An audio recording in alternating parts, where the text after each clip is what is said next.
the mailman arrived. Wasn't the mailman really? Was it was the Ups man. It was the Ups man arrived. Ups. Just in time. We're barely alive. We have no cash.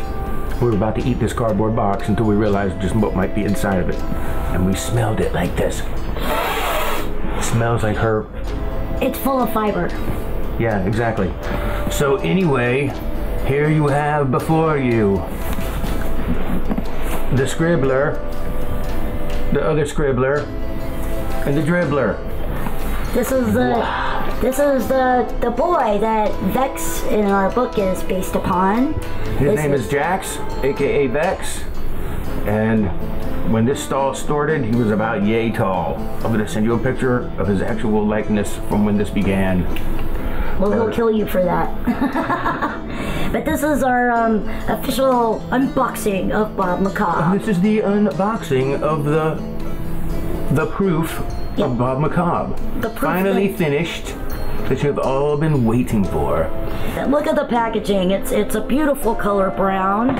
It says large on the back, which is great. This box weighs approximately, I'd say, 17 pounds. Yeah, oh, at least. It contains how many books? 5,000. At least 5,000 copies. Yes. They have to be soaked in a pool of water before they reach regular size. Stab it. Don't stab it. I think we should mention something at this time about how we feel at this moment. I'm fucking stabbing. I'm super hyper as hell right now. The hyperness. I'm super hyped. After 8 years and 3 months of work on this, we finally get to see and hold a physical copy in our hands. I cannot even describe how psycho I feel right now. What do you have to say about this? You should open it. I'm ready to see them. I'm just really, really excited. It's been a very, very long time coming, and I'm ready to see what they look like. How would you actually say in your own words what kind of change from the time that you were at the age when this book was written to how you are now? And don't be afraid to tell the truth.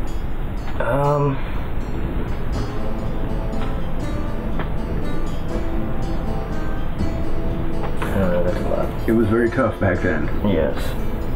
Very, very tough. Very tough. Very tough times. There was a lot of fear, wasn't there? A lot of fear, a lot of anxiety, a lot of things going on, and not a lot of sleep. No. A lot of being afraid to go to sleep. Well, I love you. I love you very much. I love you too. I love you too, Jackson. And when this book, when you were telling me these stories, and we were temporarily separated, living in different towns, and we would speak on the phone every night. And even before we were separated, the nightmares had already begun.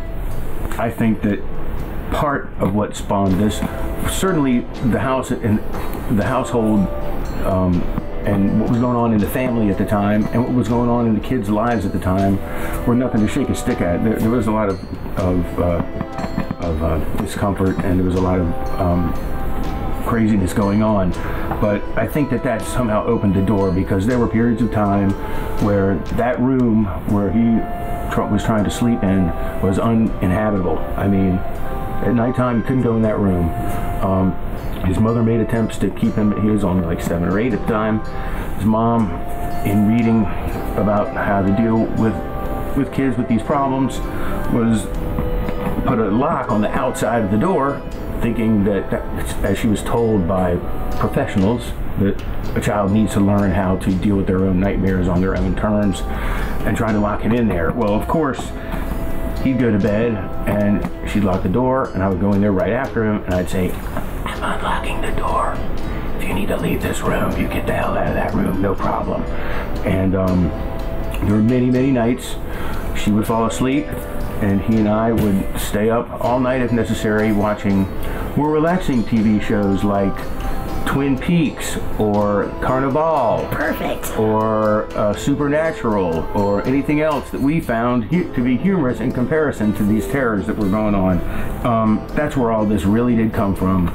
And once, you know, after a couple of times, and this was his sister had problems too, after a couple of times of hearing screams and coming into that bedroom and seeing that child sitting straight up in bed with his eyes wide open, totally unconscious, in the middle of a nightmare, and having, you know, you don't want to wake up.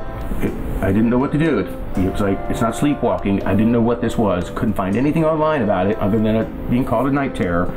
And it was like, how do you get in there and do something so they don't have to just ride it out alone? And, you know, I would hold him and he would start to speak, and I would imagine what I felt he was trying to talk about, and we would try to, you know, eventually it would pass, but I'd lay there and sit there with him until it passed. And then the next day would be the talks about what was going on in there, what were these nightmares, and we would talk about it. And we had books around the house about how to, you know, I tried to find what I could out there on how to help your child with night terrors, and there was almost nothing out there. I think there were 2 books that were actually written at the time, and I bought them both. And the best ones I think that we came up with were really basic ones that seemed really silly, that were like interpretation of dreams for dummies and stuff like that, which we had, and we would use those to pick out some of the things that he was dealing with or that I was dealing with, and talking to friends about what they were dealing with. And it was some of the comical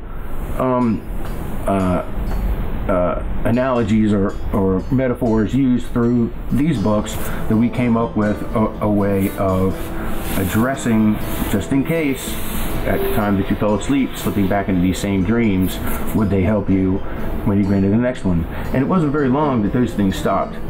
Those types, I mean, they will always come back, but the older we get and the more we see of life and the more ridiculousness we recognize life as being, the more we realize if life is that ridiculous and seemingly that random and without control, then certainly we can combat that with our own level of nonsense. I'm gonna let you peel the first little peeling on back on that. I would do a strip down the middle first. That's what I could do. It was a little bit easier opening up the bottom of Chuck Taylor's. If you're watching our Facebook page, just flip back a few photos of Bob Macabre Chuck Taylor's. They're unbelievably cool. Here we go. A pair. Here we go. All right, oh my God, I cannot even stand it. You're next. Keep it right here. Everybody close in. Let's get a frame up. Come on. She's gonna rip it. With my big midgety arms of doom. Your turn. Oh look. The packaging has paper, which cushions the books. I cannot read it. Oh my God, I'm gonna cry. It's like the birth of Eraserhead. Oh look, it's triplets. Oh my God, look at that. Holy crap. I'm a total girl. I'm completely crying. Oh my God. I'm gonna smell it. Oh, it's beautiful. Here, smell that. This is so great. Oh my God. Here we go. That is cover number 1. Get rid of that thing. Here's cover number 1. Oh, that's so awesome. Here is cover front number 1. I was dumb. I didn't get tissue first. Dang, that's beautiful. Oh my God. You got a good clear shot. That's so crazy. Oh my God. After so much It reminds me of when we opened up the first issue of Squee. Okay, here we go. There's the back. Oh my God, it's just killing me. It's so beautiful. That's a great design. We put so much love into this book. We put so much love into this book. All right, here you go. You're going to hold that front cover. It's my baby. It's our baby. Here we go.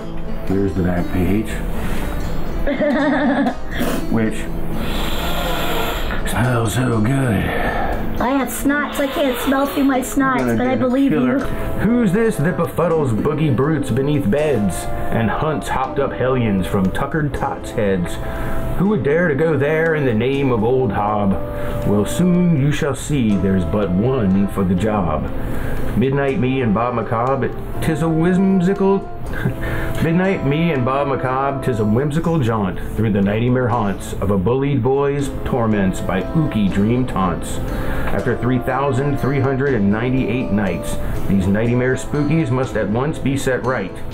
They must learn their lesson, something must interfere. Could there be something out there that the nightmares fear? Open this book and enter into a mostly true tale written by LaResh, based on the personal experiences of his own children who suffered from night terrors, and how together they overcame this affliction that plagues millions of wee ones nightly worldwide after night lights go out and bedroom doors close. All has been brilliantly brought to life through the humorously dark, child-friendly illustrations of this fantastic magical genius, Trisha Martin. Enjoy, and may all of your wonder tucked deep in your under be unlocked and unleashed. Open up and have fun. Thunder. We have to open it and look. Yeah. All right. Can we open it? Hold it up. I want to see. I want to hug both you guys with. Oh my God. When y'all hold up one cover and one hold up the other side, fronts and backs. Oh, I get this. Oh, I love you guys. This is great. I'm sorry I had to say that word. It's okay. This is incredible. Oh my God. This is incredible. Trish is crying. I am crying. I'm crying on the inside. You ready? Oh my God. It's our book. It's our book. Look at it. May this book save lives, starting with ours. Oh my God, it's so awesome. Oh my God. I'm so excited. I want to get to the end and see how the colors came out. Wow. Oh, I do. I'm snotty everywhere. Oh, I'm so excited. I know I'm crying. There's our thank you page to all of our donors who helped us out. My favorites are all the pictures. Too many favorites of the writing to even try. This is so amazing. I can't handle it. I love it. And thank you guys. Thank you guys so much for helping this dream come true. This is just amazing. World, you are going to freaking love this. Yes, as much as we do, and we hope that it helps a lot of other people. We hope that it helps other kids and adults to get through being bullied, to get through night terrors, and to have a different mindset of how to face any fears that they have.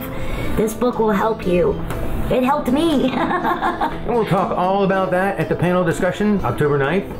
The biggest, most coolest after party of the New York City Comic-Con, which is going to be held at the Comic Book Jones, Staten Island, with live music. We love you all, and thank you so much. Have good sleeps.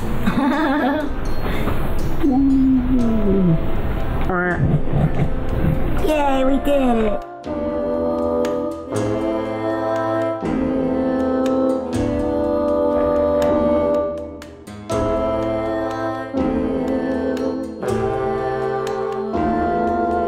Who's this that befuddles boogie boots, Brittany? Boogie woogie. Here we go. Who's this that befuddles boogie boot?